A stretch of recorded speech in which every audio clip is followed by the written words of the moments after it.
Okay, all right. We're going live on Instagram and we are going live on Facebook.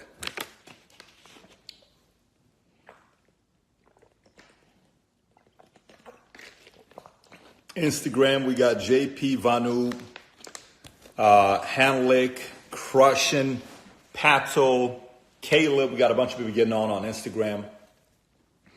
Hope you're enjoying your Sunday. Bracer, Kingermate, Sniper Fitness, Ivo, a bunch of guys getting on. Ricardo Lopez from Puerto Rico is on Facebook.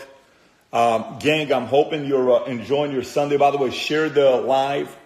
Tag people to get on. I know I send a message on Instagram and on Snap. I will be doing one tonight. We did it last Sunday. This is back-to-back. First time in a long time we've done back-to-back Facebook Live together, which is quite exciting.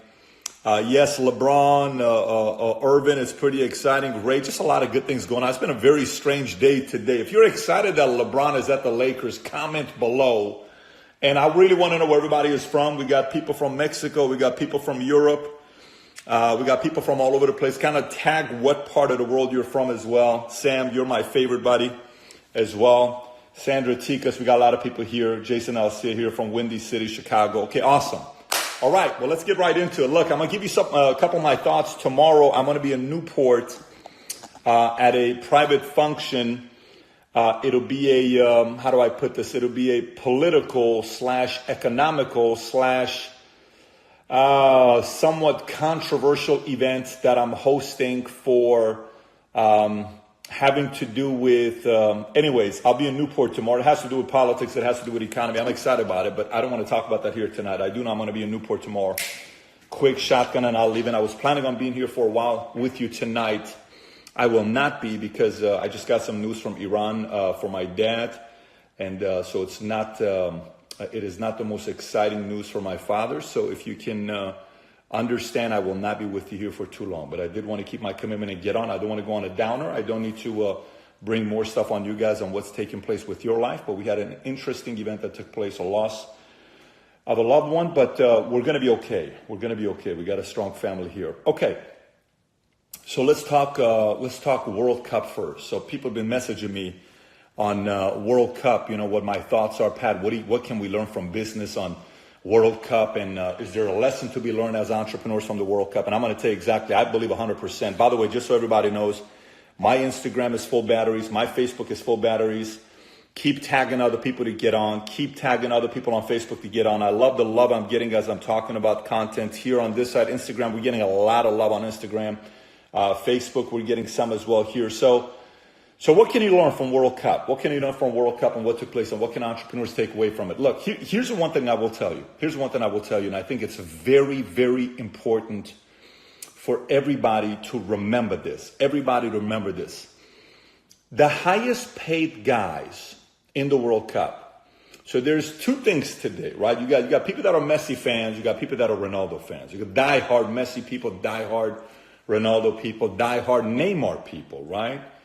And then you have diehard Mexico people. It's different, right? It's different. Diehard Croatia people. It's different. Diehard Belgium people. It's different. It's different. So we got a lot of people that are diehard individual players. There's a lot of diehard team players. There are people in sports that are LeBron fans who will now be Laker fans, right? But they're not Cleveland Cavalier fans. They're LeBron fans. There are people that are diehard Laker fans. Yeah, sometimes I had a lot of respect for people who are Clipper fans, even though you lose a lot, but at least you're a fan of a brand, especially when you only had Eli, Danny Manning, and I mean, you guys had nobody. Oliver Miller back in the days for some of you guys that follow the Clippers. Albert, how you doing, buddy? It's good to have you on as well. So what can you learn from the World Cup? Here's the one thing that my biggest takeaway is. There are guys that have $350 million contracts. You can call them Messi, you can call them Ronaldo. They're making so much money. The highest paid guys in the world are soccer players, minus Mayweather. Aside from that, these guys are making a lot of money per year. Their contracts are astronomical. Some of these guys make $80 million a year. And I watched Messi's energy. I watched Messi play twice. Once I watched him play at the El Clasico in Madrid. And once I watched him play against Espanyol. Both times he won. First time he won with a penalty kick. It was all over the place on ESPN when this took place. And second time I saw him score 3 goals against Ronaldo, and he scored his 500th goal while I was in Real Madrid. And the game started, he got elbowed in the face and it was bleeding, and he was holding his mouth the entire time, and he just had vengeance. I wanted to prove a point, right? And he went out there and he won the game, and it was a big deal, and people were celebrating, etc., etc. I sometimes worry if these guys are getting paid so much money. And listen, I'm a capitalist. I want these guys making $100 million, $200 million a year. As long as the sport's making money, they ought to be making a lot of money. I don't mind if they make $1 billion a year one day. I got a message here from somebody saying, oh my gosh, it's a shame the fact that a LeBron James gets paid $153 million for a 4-year contract where so many people are poor and et cetera, et cetera. But the guy doesn't realize is this guy's busted his behind to get to where he's at right now, and he gives millions of dollars to people for scholarship. I don't mind if LeBron James makes $200 million a year. If he brings a $300 million a year value to the company, which is the Lakers, I don't mind if he makes $200 million a year income. But here's the challenge with the World Cup. Sometimes if you become a celebrity too soon, and you have wealth, and you have money, and you go to this attitude. LeBron used to have this 8 years ago. If you guys remember one time LeBron lost, and everybody was asking him in the press conference, and LeBron said the following. LeBron said, look, I'm going to go back to my $18 million a year income. I'm going to go to my big house. I'm going to go to this, something like that, he said. And everybody said, what kind of a message is that to say? Are you trying to say the rest of us are poor and you're not? Okay, let's say that was a part of the message. I don't need to read into that part of the message. Here's the challenge with that. If you're only playing the game for money and fame and accolades and all that stuff, World Cup isn't for you. See, the World Cup is about emotion. It's not a war, but it is. You're representing your country's flag. For 4 years, your country is it. So a lot of people say, Messi didn't have any help, or Ronaldo didn't have any help. I'm sorry, but what do you want to say? Chicharito's getting up on stage and talking about why can't Mexico win? He's got pride behind his country. And he doesn't make the kind of money those guys make, but he also makes still good money. You get a 19-year-old kid from France that's running around proving a point that he is, look, I'm here, running faster than outrunning everybody. 19-year-old kid. He's playing his hearts out. But I worry if that guy at 32 is going to play that hard. I worry if a Messi is done because it's just about money. Okay, put your hand around his head. I'm sorry, man. I'm sorry for your loss and all this other stuff. If it's just about money and fame and all that other stuff, you'll slow down. A lot of you guys send me messages and say, Pat, I want to be so famous. I want the world to know me and all this other stuff. That's great. Awesome. There's nothing wrong with that. Go become famous. Dwayne Johnson once said, I told my agency that I want to be Will Smith and more. That was his business plan. Ayn Rand, the author of Atlas Shrugged and Fountainhead, when she left Russia at the age of 20, about to be 21, said, by the time I come back, I'm going to be famous. The world's going to know who I am. That's fine.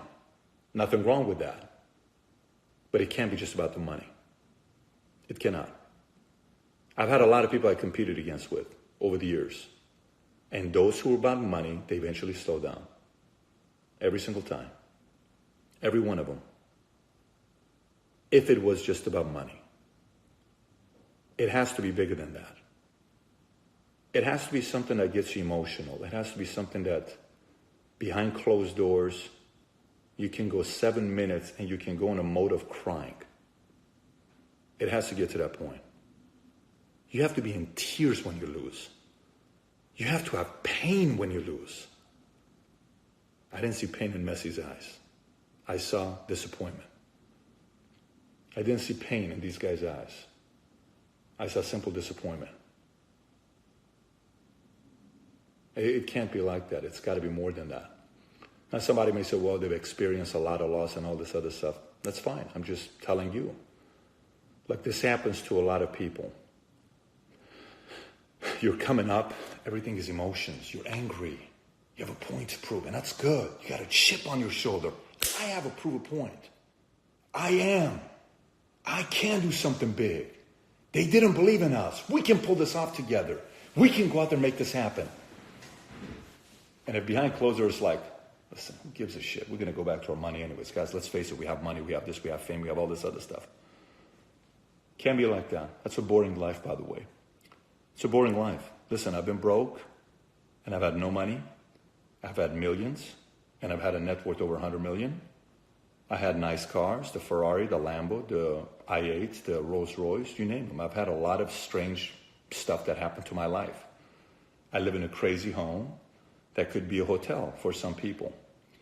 I've been all over the world. I've partied with, been with princes, with kings, with senators, with governors, with billionaires, with multi-billionaires, with people that have been on cover of Time magazines and all this other stuff.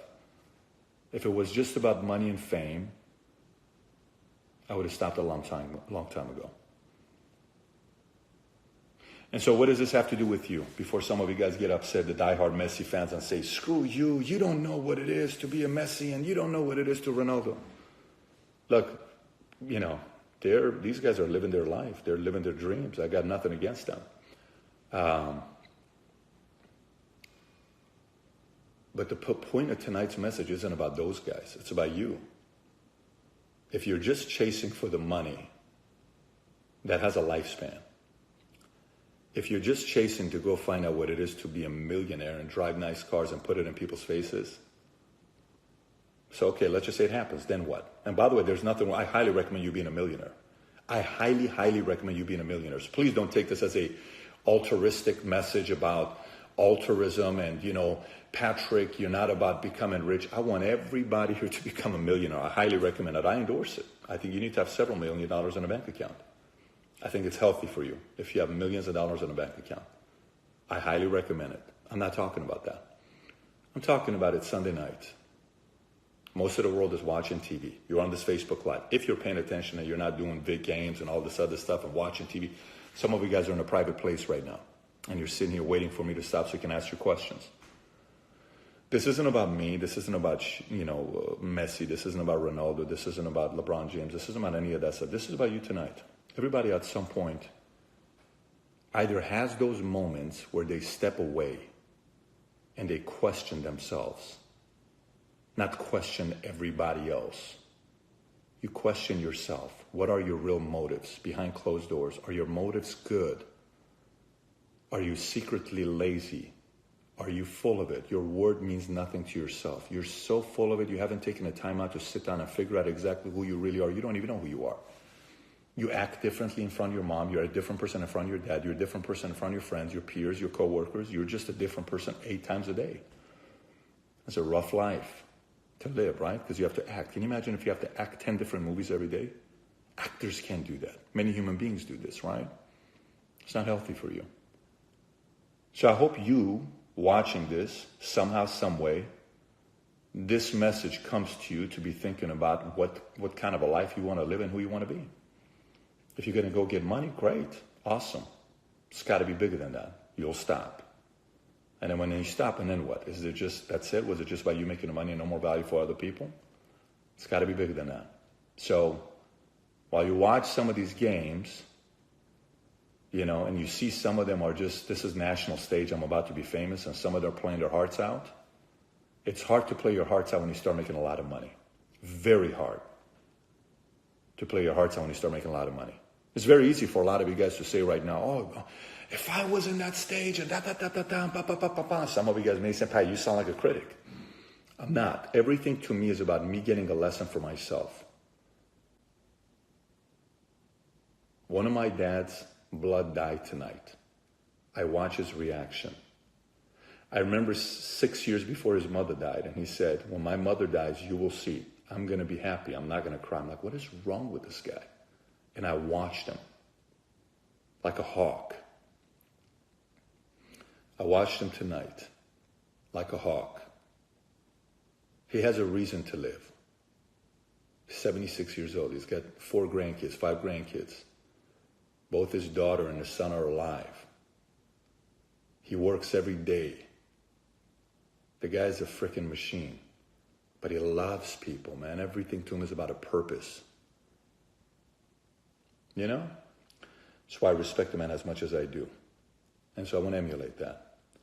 And so my message to you tonight, as you think about this, is to realize I don't know a lot of people that are bigger competitors than me that want to go out there and compete in the marketplace. I don't know a lot of people. There are many of them, but I don't know a lot of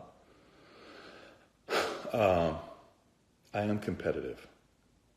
What I want to do with my life is much bigger than money. What we're planning on doing, history books will write about. I don't say this because I need another $100 million. I say it because I'm going to do this till I die, until this becomes a reality. It's in my bones. It's in my blood. I wake up thinking about it. I wake up thinking about it 5 o'clock in the morning, 6 o'clock in the morning. It's on my mind at night before I go to sleep. And it's on my mind throughout the day. I talk about this with the people I work with on a daily basis. I talk about it with my kids. I talk about it with my wife. I talk about my dad. I talk about anybody I touch. I talk about this stuff. Because that's the real juice of life. Everything else to me is boring. I make money so I can spread the mission of what I want to do for the rest of my life. And so, again, tonight, if you're still watching this and you're on, this is about you. This is about you. What do you want to do? You want to make money? The formula is easy. It's so easy, it's insane. You want to be famous? The formula is very easy. It's not hard being famous. Really, it's not. You want to live in a big house? There are millions of $1-million homes around the world. It's not a big deal. You want to have a Ferrari or a Lambo? They've made hundreds of thousands of them. They're out there. You can get one. You want to have a $50,000 watch? They have so many of them. You want to have a $200,000 statue? They got them. You want to own $1 million baseball card? They're out there. You want to have some sick furniture that costs 70 grand? You can buy them. You want to have some work out there where you say, this is furniture, this desk was built in 1828 and it was president's desk. You can buy it for $300,000. It's out there. You want to make history? That's work. That is work. That's why Maradona will never pay for anything in Argentina till the day he dies. Neither will Pele in Brazil. These people changed the game. LeBron will never pay for anything in Cleveland. Ever. Ever. Ever.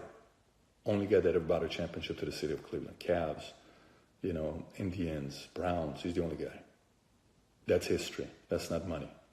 That's why when he won with Miami, he wasn't emotional. But when he won with Cleveland, he was in tears. In tears. He cried in a different way. When Michael Jordan won, right after his dad died, he was in a fetal position, crying, wouldn't give up the trophy. You know what's the only thing he thought about? His dad. That's all he thought about. Is his dad.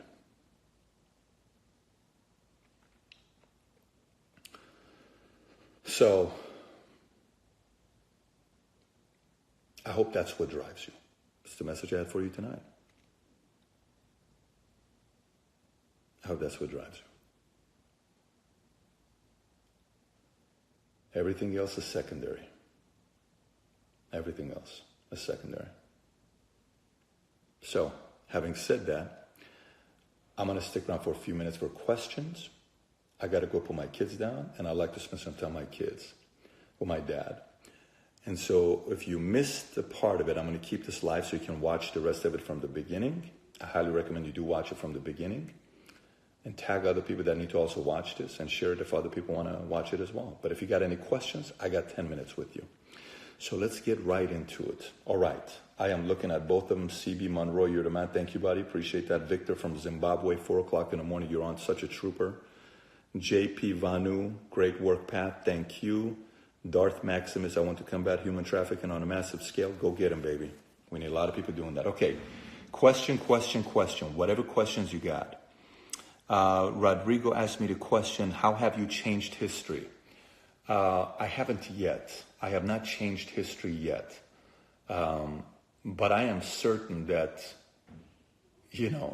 we're going to put more people in the White House than any other company in the history of mankind. I know that. I can't tell you why, I just know that. Because I know the principles that we teach needs to be taught to younger people. They need to learn these concepts. I don't go to countries that support capitalism. I go to countries that don't support capitalism. And I intentionally go in the middle of the street and I talk to strangers about it. Because those are the people that need to know about capitalism. They're going to walk away and say, who was this guy here? A Middle Eastern guy, 6'4", scary looking. What is he doing talking to us about capitalism? This was very weird. And he had no motive. Like he didn't sell us anything. Why is he talking about that? See, I know what capitalism did to a guy like me. I'm a regular guy. I'm a 1.8 GPA kid. Broken family. Parents got a divorce. Didn't do too well in school. I wasn't the high school, prom king. I didn't even go to prom. I wasn't the best looking kid in school. I had a lot of D's and F's. I was good in one subject. I didn't play any organized sports, nothing. But the concept of capitalism got into my heart. I went and investigated it. I used my dad's work ethic and my level of curiosity to want to learn, and it worked for me. And I want to make sure everybody else experiences that as well. Because if a simple guy like me can do it and get to where I'm at right now, everybody around the world needs to know capitalism, but in a proper way. Most people don't know how to explain it properly. Most people, the way they explain it, it sounds like it's selfish, it's greedy, it's this, it's that, and people are not turned on by it. It has to be explained in a proper way. Let me explain to you what I mean by this. Years ago, and this has to do with politics, but it has everything to do with the way of thinking. Many, many years ago, conservatives, Republicans, they used to go around saying they don't believe in abortion, so they called it anti-abortion. And they lost a lot of followership. And Democrats called it pro-choice. And then all of a sudden, one day somebody comes and says, we have to stop talking about anti-abortion. So what do we call it? If they call it pro-choice, we say pro-life. They call it pro-life, boom, everything turned around. What's my point? Am I trying to get political with you? No. Most capitalists don't have a clue how to explain the fundamental concepts of capitalism to people where they walk around saying, this makes sense. And we're going to do a good job explaining what capitalism really means. And value attainment is a big part of that. So you asked me a question about, have we made history yet? Not yet. But stick around, see what'll happen. See what'll happen. Okay, next question. All right, let's get some good questions here. Work-life harmony, no such thing as work-life balance, don't you think, system that has both capitalism and socialism as best? I do not, Petri, but that's a whole different thing. Erica Del Toro, good to have you on. What books do you recommend to read on for leadership? So I can tell you what book we're reading this month in our home office staff. We are reading Lincoln on Leadership by Donald T. Phillips. It's an insane book on leadership. If you haven't read, it's great. You ought to read it. How can you find your life's purpose? Saeed, I've talked about that so many times, but I'll tell you, it's based on three different emotions on how to find your life purpose. You grab a paper and pen. It's very simple. You grab a paper and pen, okay, and you make 3 lines like this. Let me show it to you exactly how you find your life purpose. I know it sounds crazy. It can't be that simple, Pat. Are you serious? Well, I'll explain it to you. Here's what you do. Okay? Here's what you do. And then you can do whatever you want to do with it. And I challenge you to actually do that tonight and see what you come up with. Here's how simple it is to find your life purpose. Here's a sheet of paper, okay? Here's a sheet of paper. You take a sheet of paper, you write these 3 things, and you make a line. So 1 bucket, 2nd bucket, 3rd bucket. Here's what it is. First one, what bothers you? That's number 1. What bothers you? Number 2, what do you love? Number 3, what do you hate? It's that simple, okay? What bothers you? What do you love? What do you hate? You write this out. Grab it, start writing. For instance, what bothers you? People who play games bothers you. Great, write it down. What else bothers you? Somebody said human trafficking. I hate human trafficking. That doesn't bother you. You hate that. You write it down there. What do you love? I love kids. What else do you love? I love seeing marriages work out. Great. What else do you love? I love animals. I love people, thinking for themselves. I love people being independent. Great. What else do you hate? I hate this. I hate that. I hate this. I hate people being manipulated. I hate all this stuff that you write, right? What bothers you? As you go through this, which one can make you emotional, angry, happy, upset, annoyed instantly by just thinking about it? Okay? Which one? Which one? Once you figure that out on what it is, start writing it out. Then ask yourself, how can I use the business that I have, the business that you run, to help support that spirit for you?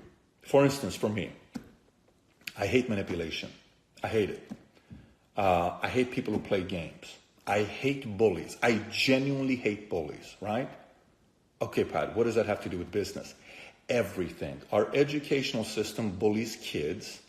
It bullies parents. It bullies kids and pins them against parents. Okay? I can't stand it. Our politicians bully, manipulate, and play games with the people to pin them against each other, even though we have so much more in common than we think we do. That irritates me. I hate that. So it produces an emotion that makes me want to go out and spread the concept of capitalism to everybody around the world, and I work the way I do and have the kind of energy to go out there and talk about it. That's purpose. It's a very simple formula, but only you can do that. Okay? So it's a simple formula for you to write down on a sheet of paper. By the way, I challenge you to do it tonight. I'd be so curious to see how many of you guys will actually do it tonight. I'm dead serious. Watch how few people will actually do it tonight. Watch. Watch how few people will actually do it tonight. But I know a handful of you will. And those of you guys are going to get something out of it. Okay, next. So how do you stay so productive? What is your system? What level of wealth makes you happy? It's not the level of wealth that makes me happy. How are you going to celebrate 4th of July? And what does it mean to you? Marvin Del Valle out of Orlando. So Marvin, the biggest, I never understood what 4th of July was in America. Obviously, we've got a lot of people around the world that are watching this. You're from different countries. So 4th of July for me didn't mean a lot. It just meant fireworks and barbecues and things like that until I joined the Army. So let me tell you what happened when I joined the Army. So I joined the Army, and I went to our unit at Fort Jackson, South Carolina, and everybody got out. It was like $50,000 people in the field. And before they started the fireworks, they started telling stories. Let me tell you what happened to my commander when I lost him in war. Let me tell you when I talked about my first sergeant. Let me tell you what happened, and they started talking about all this stuff. Let me tell you why America got freedom, 4th of July, 1776. Let me tell you what the concept of this whole thing's from the British. Let me tell you why they did this. Let me tell you the power of freedom of religion, freedom of, assembly. All this stuff they're talking about, like in Iran, we didn't have freedom of assembly. I couldn't get around and talk about this stuff. This is why a lot of this stuff is not available in Iran. Freedom of religion. I couldn't get up there and talk about the fact that I'm a certain religion or denomination. People were afraid. Freedom of speech. You couldn't get out there and talk about how terrible the president is, or else you could get arrested and all this stuff. All this stuff, I'm sitting there saying, oh my gosh, this country offers all these benefits. No wonder North Korea is where it's at. No wonder Cuba is where it's at. We were getting ready to take a few hundred people to Cuba, and the last minute we couldn't because we got orders from the embassy that it's not the safest place to go right now, and we got letters. Why not? Here's a guy that believes in capitalism, wants to go into a country that's a communistic nation, and you're going to go and spread your concepts around there? Not a good idea for you to do that. So what happened? We had to change it up. What are all these things that are taking place, right? And so, you sit there and you think about that, about 4th of July, and you realize, for me, that's what it means now. Freedom is worth every ounce of energy you put to save, and you can't ever take it for granted. So most people will do barbecue, most people will watch sports, most people will hang out. I'm just going to go keep spreading the concept of freedom to everybody else is what I'll be doing on the 4th of July. So Marvin Del Valle, good question. Gang, I'd love to stick around with you, but I cannot do it tonight. I got to go spend some time with Pops. I got to go spend some time with family. I really enjoyed it. For everybody that got in a little late, go on early and watch the entire thing. I'll highly recommend you watching it and tag some other people that need to also watch it again. And by the way, we may do this again next Sunday night. And last but not least, we are currently at around 745,000 subs for Valuetainment. We are 255,000 subs away from crossing 1 million. Once we cross 1 million, we will do our first live Valuetainment conference, which I cannot wait to meet every single one of you at the first Valuetainment live conference. I will make one guarantee to you. By the time you leave this conference, the 2.5 days, you're going to walk away and say, I've never been part of a business meeting ever that increased my value of myself and the kind of money I'm going to make in the marketplace like this event. Not a single event. There's going to be many that are going to teach you, excite you, make you feel good, all this other stuff, and then you leave a week later, you're back to normal. No. Your value as an individual is going to increase from this conference. So I can't wait to have that conference once we cross 1 million subs. Having said that, have a good night, everybody. Much love to you. And we may do it again next Sunday, same time. Love you. Bye-bye.